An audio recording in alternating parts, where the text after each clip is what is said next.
A crime is only as severe as the punishment that follows it. Good evening, ladies and gentlemen. There are certain crimes in society which are unforgivable and unforgettable. Some of my friends here might want a man locked up instead of sending him to the gallows. But I disagree. Let me first of all start off by countering the points. Ravi just said that in a civilized society, capital punishment does not reduce crime rate. Well, you know what? Keeping men in prison, that's not helping either. The crime rate is still increasing. So what's the use of keeping a man in prison for life? He said that we want revenge. The victims want revenge. That's why we're hanging them. We don't want revenge. We want justice.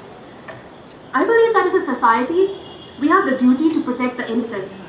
And we should act in self-defense to save them. So capital punishment serves as a deterrent. Now, I, for one, am in favor of the capital punishment. And there are three reasons. One, which has already been pointed out, is that as a taxpayer, why should I have to pay for the food, shelter, the medical benefits of a man who's committed a murder and has been jailed for 30 to 40 years? Secondly, laws change. The fact of the matter is that what might be the law today might not be so 20, 30 years down the line. A man who you expect to be in prison for life might be let off, or he might have his sentence reduced. In 1962, James Moore raped and strangled a 14-year-old girl.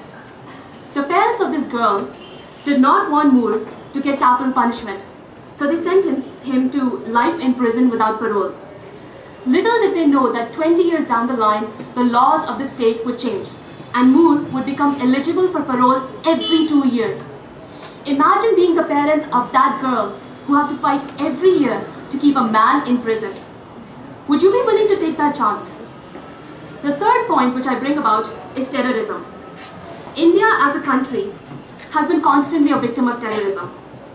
And I frankly believe that these men who wage a war against a nation deserve the death penalty.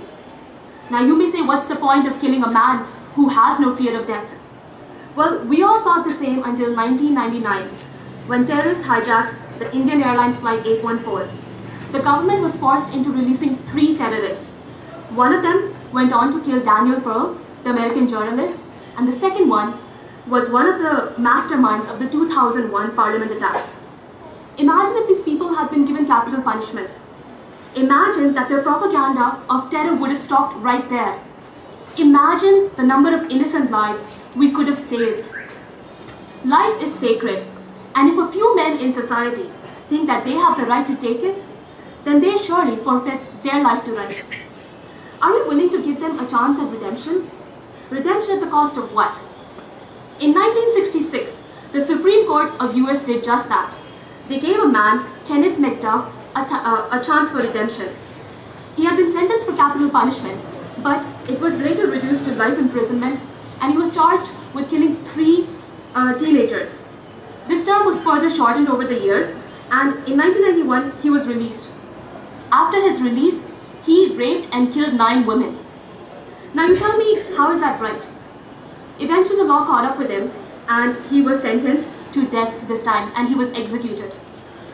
Redemption at the cost of what?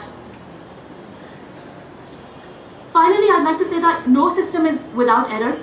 There will be times when an innocent man is executed wrongly, is hanged, but I'd rather take that chance.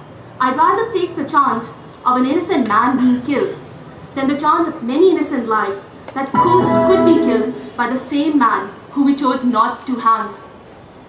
Lastly, I'd like to quote Stalin here, and he said that the death of one man is a tragedy, but those of millions become stats. Thank you.